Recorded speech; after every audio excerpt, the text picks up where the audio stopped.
ദീപാവലിയൊക്കെ അല്ലേ വരുന്നത്. അപ്പോൾ നമുക്കൊരു മധുരം വെച്ച് തുടങ്ങിയാലോ? വീഡിയോസൊക്കെ ഇട്ടിട്ട് കുറേ നാളെന്ന് പറയുമ്പോൾ കുറേ വർഷമായെന്ന് തോന്നുന്നു, 2 വർഷം കൊണ്ടായി. ഞാൻ വിചാരിച്ചു എന്തിനാ ഇതിങ്ങനെ വെറുതെ കിടക്കുന്നത്, ഒന്ന് പൊടി തട്ടി എടുക്കാം.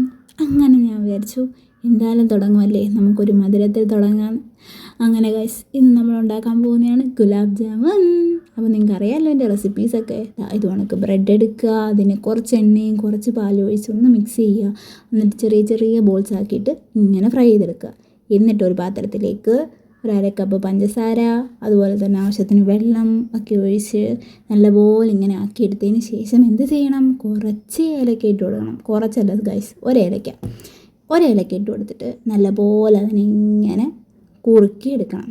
എന്നിട്ട് ഇതിനകത്തേക്ക് നല്ലൊരു ബൗൾ എടുത്തിട്ട് ഇത് രണ്ടും കൂടെ മിക്സ് ചെയ്തിട്ട് ഒരു 2 മണിക്കൂർ ഫ്രിഡ്ജിലോ വെളിയിലോ ഇങ്ങനെ വെച്ചിട്ട് എടുത്ത് തിന്നാറുണ്ടല്ലോ ഗൈസ്, അടിപൊളി സാധനം.